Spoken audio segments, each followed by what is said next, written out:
بسم اللہ الرحمن الرحیم۔ نبی پاک علیہ الصلوۃ والسلام کی مہر نبوت کے متعلق ہم سن رہے تھے۔ آج جو ہم حدیث پاک سنیں گے یہ مختصر سی حدیث پاک ہے۔ حضرت جابر بن سمورہ رضی اللہ تعالیٰ عنہ آپ فرماتے ہیں کہ رأیت الخاتم بین کتفی رسول اللہ صلی اللہ علیہ وسلم، فرماتے ہیں کہ میں نے نبی پاک علیہ الصلوۃ والسلام کے دونوں کندھوں کے درمیان مہر نبوت کو دیکھا۔ غدتاً، حضور کی جو مہر نبوت تھی یہ غدود کی طرح ابھری ہوئی تھی۔ کیسی تھی؟ ابھری ہوئی، بالکل غدود کی طرح نہیں تھی، بلکہ جس طرح غدود ابھری ہوئی ہوتی ہیں اس طرح جو حضور کی مہر نبوت تھی یہ جسم سے تھوڑی سی ابھری ہوئی تھی، اٹھی ہوئی تھی۔ حمراء، اور یہ سرخ رنگ کی تھی۔ کس رنگ کی تھی؟ بالکل سرخ رنگ کی نہیں تھی، ایسا سرخ رنگ تھا جس میں ہلکی ہلکی سفیدی ملی ہوئی ہوتی ہے۔ اور پھر فرمایا کہ مثل بیضۃ الحمامۃ، نبی پاک علیہ الصلوۃ والسلام کی مہر نبوت کبوتر کے انڈے کی طرح تھی۔ کل جو ہم نے حدیث سنی تھی اس میں چکور کا ذکر تھا کہ چکور جو پرندہ ہوتا ہے اس کے انڈے کی طرح حضور کی مہر نبوت تھی۔ اس حدیث پاک میں کبوتر کا ذکر ہے۔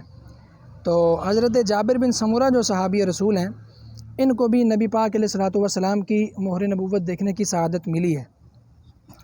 اگلی جو حدیث پاک ہے یہ حضرت رمیثہ رضی اللہ تعالی عنہا، یہ رشتے میں حضور کے چچا کی بیٹی لگتی ہیں۔ تو یہ فرماتی ہیں کہ سمعت رسول اللہ صلی اللہ علیہ وسلم، میں نے نبی پاک علیہ الصلوۃ والسلام کو یہ فرماتے ہوئے سنا۔ اور پھر آگے اپنی بات پہلے بیان کرتی ہیں، فرماتی ہیں وَلَوْ أَشَاءُ أَنْ أُقَبِّلَ الْخَاتَمَ الَّذِي بَيْنَ كَتِفَيْهِ مِنْ قُرْبِهِ لَفَعَلْتُ، فرماتی ہیں کہ اگر میں چاہتی تو میں نبی پاک علیہ الصلوۃ والسلام کی مہر نبوت کو چوم لیتی۔ لَفَعَلْتُ، اگر میں چاہتی تو اس کو چوم لیتی۔ اب انہوں نے جو آگے جو حضور نے بات ارشاد فرمائی ہے وہ یہ بیان کرتی ہیں کہ یقول لسعد بن معاذ یوم مات، حضرت سعد بن معاذ رضی اللہ تعالیٰ عنہ جو صحابی رسول ہیں ان کی فضیلت میں حضور نے یہ بات ارشاد فرمائی۔ حضرت سعد بن معاذ جو صحابی رسول ہیں یہ بڑے عظیم صحابی ہیں، اور یہ جب اسلام لے کر آئے دوبارہ یہ اپنے قبیلے میں گئے، اپنے قبیلے کے لوگوں کو انہوں نے اسلام کی دعوت دی، تو ان کی دعوت پر ان کا پورا قبیلہ کلمہ پڑھ کے مسلمان ہو گیا۔ ان کے قبیلے کے ہر فرد نے ان کی دعوت پر اسلام قبول کیا۔ اور یہ غزوہ بدر میں بھی حضور کے ساتھ شریک تھے، غزوہ احد میں بھی حضور کے ساتھ تھے۔ غزوہ خندق کے موقع پر ان کے بازو کے اندر یہ جو رگ ہوتی ہے اس پر تیر لگا تھا، بہت زیادہ آپ کا خون نکلا جس کی وجہ سے آپ کا وصال ہو گیا۔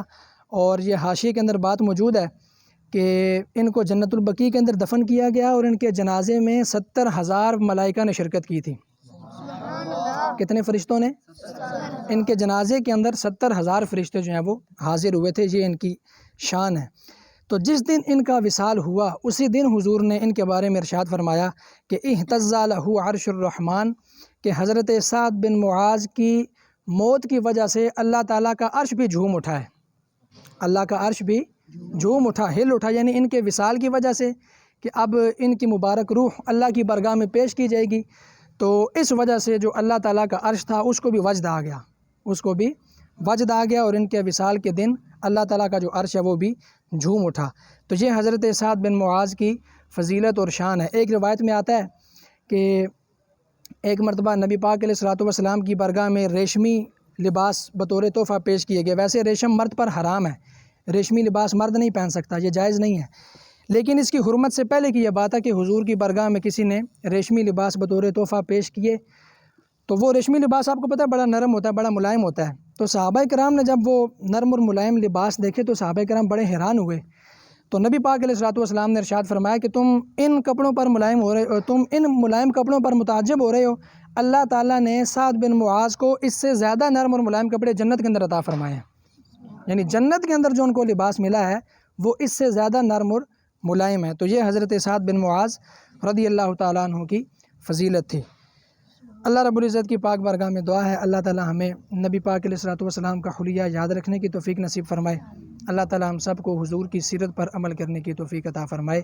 وما علیہ الا البلاغ المبین۔